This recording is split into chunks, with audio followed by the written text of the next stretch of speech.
Hola, en esta ocasión vamos a platicar sobre continuidad. Esta palabra se utiliza en dos sentidos, claro, íntimamente relacionados uno con el otro, en el ámbito del cálculo diferencial integral. De la primera manera, como entendemos la continuidad, es de la manera puntual, es decir, hablamos de la continuidad como una propiedad que tiene una función en un punto dado. La segunda forma es un poco más global o más colectiva. Decimos que una función es continua en un conjunto de puntos o en un conjunto de números reales si lo es en cada uno de los elementos de ese conjunto. Y a veces de manera un poco quizás descuidada o fodonga, cuando decimos que una función es continua, lo que queremos decir es que lo es en cada uno de los puntos de su dominio. Pero empecemos por el concepto más básico, la continuidad puntual en funciones de los reales en los reales. Sea entonces f una función definida en una vecindad b de un número real a. Entonces diremos que f es continua en a si el límite cuando x tiende a a de f de x es igual justo a f de a.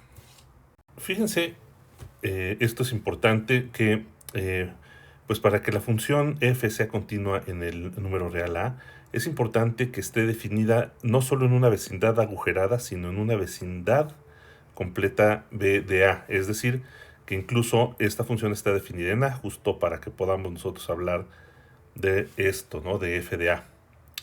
Y por otro lado, nosotros podremos entender la continuidad de f en a como que nuestra función f en el punto A está haciendo justamente lo que se esperaría que hiciera.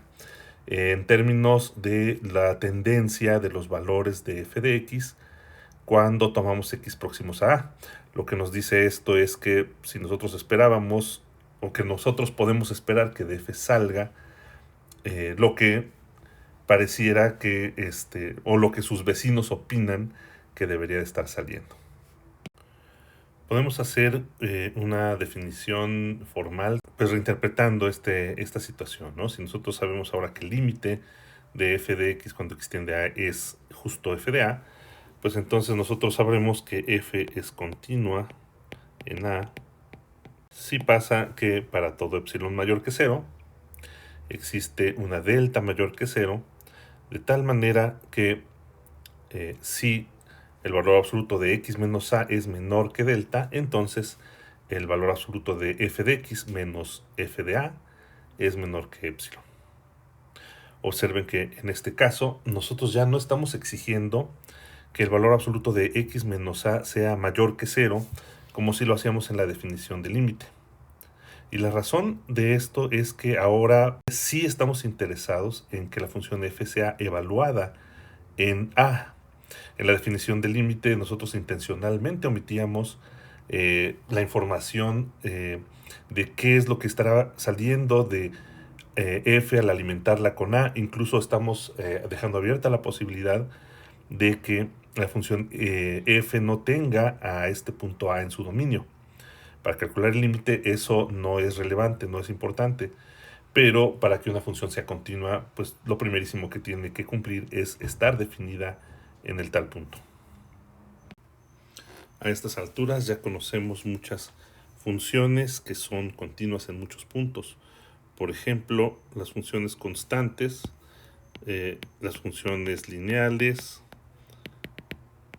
las funciones cuadráticas, potenciales en general, y sus inversas, que serían las raíces cuadradas, cúbicas, etc. Bueno, pues estas son continuas en muchos puntos o en muchos números reales. Por ejemplo, las constantes son continuas en todos los números reales, las lineales y las potenciales también. Estas lo son en cada uno de los números reales. Las raíces no necesariamente en todos los números reales, pero pues la razón es porque pues no están definidas, no necesariamente están definidas en cualquier número real, pero sí siempre lo van a hacer en su dominio.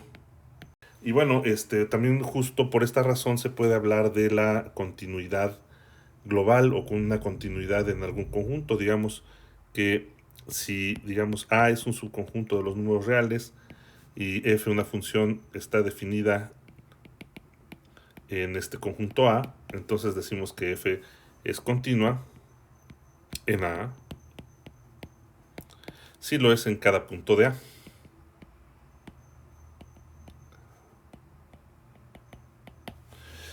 Y también podemos hablar de continuidad global cuando una función f es continua en cada uno de los puntos de su dominio. En este mismo caso se encuentran las funciones racionales. Se encuentran las funciones de la forma, digamos, p de x entre q de x, donde ambas p y q son funciones polinomiales. Una función de este estilo también es continua, pero solamente en su dominio y restando además aquellos puntos x donde q de x sea igual a 0. De hecho, el teorema que tenemos sobre álgebra de límites nos permite probar que si nosotros tenemos que una cierta función f es continua en un punto A o bien en un conjunto A, entonces la suma, la resta, la multiplicación, incluso hasta la composición, son continuas en su dominio. Incluso también podemos hablar de la división f entre g, pues es una función continua, siempre que la función g de x no se anule.